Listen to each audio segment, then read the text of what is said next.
What's going on, everybody, and welcome to another episode. So for today's video, I'm gonna go over some things that I wish was on the Fuji X-S10. Now, I've done my review for this camera, and let me reiterate that I really I love this camera a lot. So I know I've mentioned a few things, as far as pros and cons and things that I would like to see in the successor of this camera. I just want to kind of go a little bit more in depth into some things that since that review that I've done, some things that I have noticed. As long as I have this camera, I plan to share my experience with it. So we're gonna talk about two categories in particular here, and that's hardware, which is more like things that are fixed and cannot be changed and can only be implemented in the future camera bodies. And then the second category we're gonna talk about is software, so things that can be updated in the firmware. So starting off with hardware, the one thing I have to mention is part of the design here. Now, in the design, I did mention that I do enjoy this a lot. If you're coming from a different camera system, then you would notice this may be a little bit more familiar to you as far as the dials and just the overall functionality of this camera versus Fujifilm's other camera bodies, like the XT series or the S100 series. So those camera bodies are gonna be different from what Fuji did with the SH1 and the SS10. But in particular for the SS10 here, one thing I did notice that is really noticeable on other camera bodies is the shutter mechanism here. With the shutter release button here, you'll notice that on other camera bodies, as I mentioned, like the S100 series and the ST series, those camera bodies have a threaded shutter release button, and you can kind of customize it to your liking. But with this SS10 here, you can't do that. This is a soft release button here, and so what that means, you don't have the threaded release where you can add in a soft release button there, and that is something I wish I could have done with my first Fujifilm camera body. Of course, I could have purchased a camera body that has that, but for the specs at the price point that my budget was at the time, I was looking for what the SS10 matches. So this camera body was right up my alley as far as price point. I wasn't looking to spend more than $1,000 in the next system that I was looking into. Again, the features that this particular camera body has is,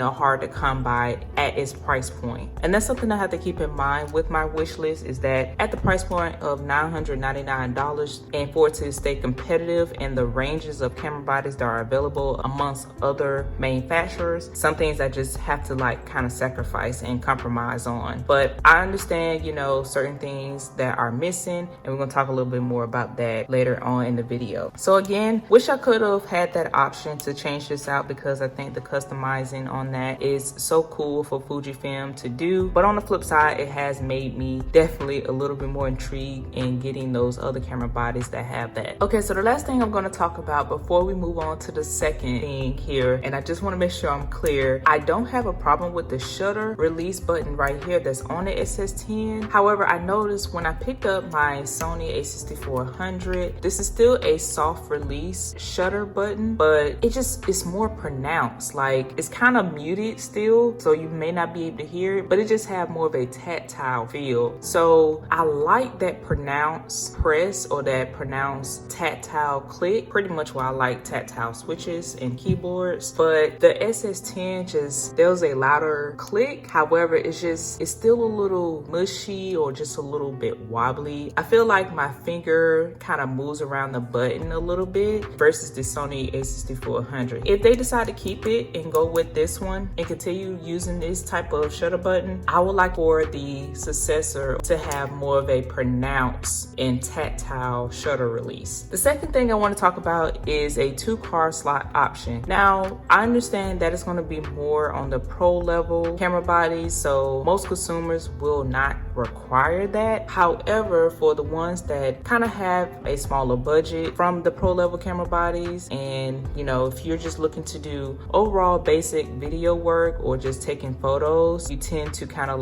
try to stay around the more $1,000 or less RAM. Now, if you do want those things like myself with the 2-card options, I think that is possible to do with more of your compact bodies. It just all depends on the design. Now, for design, I'm not sure what all the different things you would have to do, but from what I can see, the design of the SS10 here is definitely possible. Being that this has a much larger grip than most of the other Fujifilm Fujifilm camera bodies. I think this camera body can have that and the successor. So maybe having 2 card slots in the grip, you guys let me know if that's possible. Like right here on the side of the camera, like the X Pro 3 has it on the side. That would be cool in the successor of this camera. If it has to stay at the bottom of the camera body, then that's fine, though I can see that maybe potentially being an issue or other mechanisms of the camera, but that is something that would be cool to see at some point, to have in a compact camera body at the lower price point. And so the reason why I have that on my wish list is because I do want that extra backup and that extra security. Although it's very important to make sure you have the right amount of storage for these things, I think having a backup in camera would be very helpful for the ones who just want that extra security, you know, for critical work, and you just want something like this, but you definitely want that option to come with the camera that you're interested in. So that is something I have to put down for my wish list if Fujifilm decides to continue the series of this camera. Third item on my wish list is an eye cup. Now, in my unboxing, I did mention that this doesn't come with an eye cup. If you can look at the design of the EVF here, you can tell that this is pretty much it, and that's pretty much all that comes with the camera. You don't get that rubber eye cup like other cameras. If you care about that, you know, that could be a bummer to you. For the most part, I have adjusted to not having an eye cup. Now, that is minor, definitely not necessary depending on what standpoint you're looking at that from, but it is something worth noting in my opinion. So the fourth thing I have to mention here is the articulated screen. Now, this is the debatable topic here is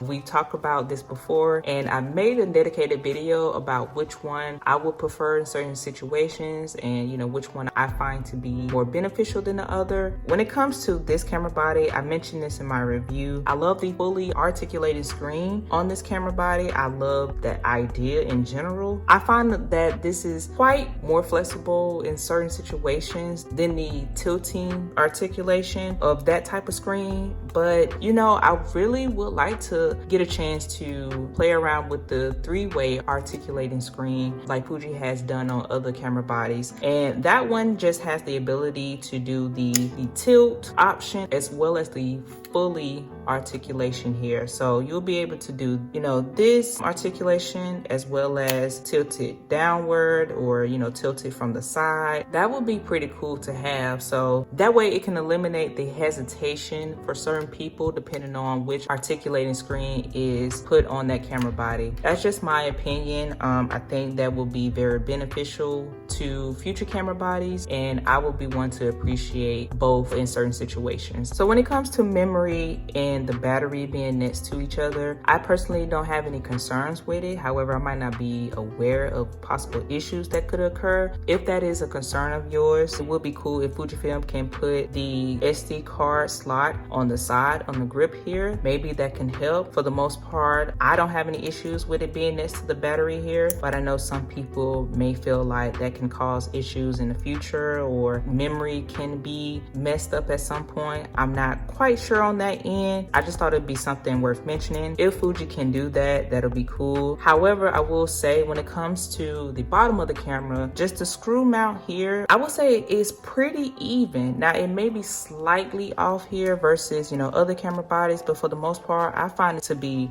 a nice placement because you don't have to worry about the door getting blocked to accessing battery or changing out your SD card. That is completely out the way. It's on the side underneath the grip here, and I think that's what made the design of this camera so unique and appealing in my opinion. Now we're going to move to software. I want to talk about software because those things that can be changed with a firmware update. So I want to go ahead and start off with video specs. Now for me, I'm not a huge video person. Like, I just do your basic things, to be honest, but I would have to say, you know, the way that the progression that technology is making, it will be nice to see smaller camera bodies have the option to have H.265. Now for me, that is not a big deal, though I see that is becoming very popular, and of course there's nothing wrong with having the latest and greatest. If that's not necessary for you, then of course H.264 is just fine as it is for me. And I've mentioned this previously, the video specs on here are great. Pretty much Fujifilm has been doing fairly well. We're giving you convenient video specs in my opinion. Now that can definitely be different for you and what you're looking for. But on the other hand, I will say I would like to see 4K 60 being offered. Some people will say 4K 60 may be a little bit too much for what they do with video work, but as far as for me, it will be nice because that's become more common now. At least the option could be there. Even if you don't use it, I think the option would be great. The video quality gets better in cameras. You know, just try to do different things. The specs do matter at certain points because 4K 60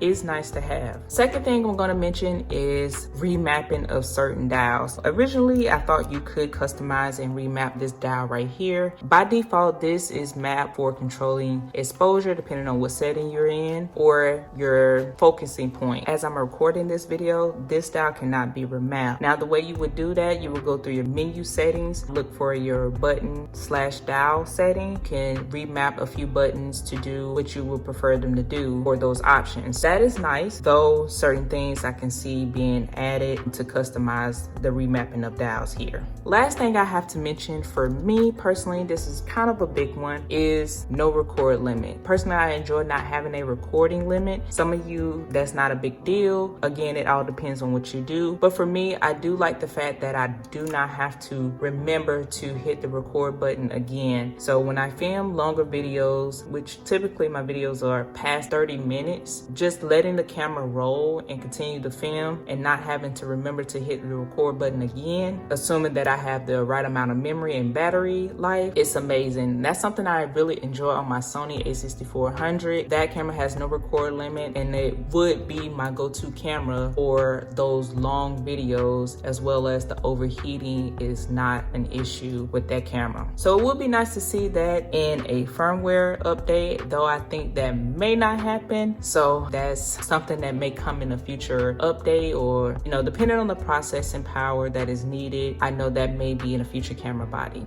Okay, so another thing I have noticed is that I cannot change the ISO when I'm in movie mode. If I go back to my LCD screen here, I cannot change my ISO. So if you notice here, I'm at 160 right now. As I move the camera around, my exposure and ISO changes depending on the lighting here. So I have exposure set to auto to have the camera do it itself, but I wish I could change the ISO to max out according to a number I set it to. So for example, how I could do that for photos, but I cannot do that for video. So if you wanted to do that, as I'm recording now, there's no way to do so in the Fuji X-S10. Maybe there's a setting that I'm missing, but I tried going through all the settings to see where I can do that at, and there's just no way to do that. So hopefully you're able to do it in the firmware update. I just wanted to make sure I include that because that is a feature I use a lot when I'm taking photos, and I don't want my ISO to reach past a certain level because I'm trying to keep that minimum noise reduction but capturing the photo in decent lighting. Of course, those things can be tweaked in editing, but I'm trying to get those photos to come out as close to how I would want them to straight out of camera, but you can do that and alter that in post. Okay, so these are what I consider to be the main things I would like to see in the successor of this camera body here, as well as, you know, any software updates. That would be very nice to see. Over time, I probably would add to that wish list or remove some things from it. Depends on my overall usage. That can change within time, but for the most part, these are just the basic things that in the future I would like to have when I'm looking at a new camera body from Fujifilm. And most of these things I do think is possible, though some may be a bit of a reach. But as far as software, with Fuji just announcing that they will have a new sensor, hopefully a new processor as well, these things are definitely possible and opens up the door for those options or, you know, things that I'm looking for. And again, I just want to reiterate that a lot of the features on here are just fine and fit most consumers here. And I'm trying not to get caught up in specs too much because I know that sometimes happens. There are definitely consumers out there who want the pro levels but will sacrifice, maybe compromise on a few things to get it to stay within the price point. So not to create too much competition with this camera versus like the upcoming SH2. I know that will be probably more of a hybrid and more of a pro level camera, but that's definitely going to be priced a little bit higher. So if it's some things of the pro level features that can be featured in the more budget friendly options, that would be cool. That way you don't have to spend maybe $500 to $600 more. Maybe a $50 increase in that price point, still feasible for some people, depending on what level of specs are we talking. So that's pretty much gonna wrap up this video, you guys. I hope you found it to be quite interesting, some some points or some things that I have on the wish list that are, foreseeable. As I learn more, I probably will, understand more so with design and, how certain features may not be appealing to that design and vice versa. But you guys already know the drill. Hopefully you consider subscribing as well as giving this video a thumbs up. And then let me know, share your opinions. What are your thoughts and some upcoming features that is overdue? Or even if you have a different camera system. I still have my Sony a6400, as some of you may know. Let me know some things that you may like to see from other camera manufacturers. We want to see it in a Fuji camera body. Very interested to hear your opinions and see what you guys say. But with all that being said, you guys, I hope to see you in my next video. Peace.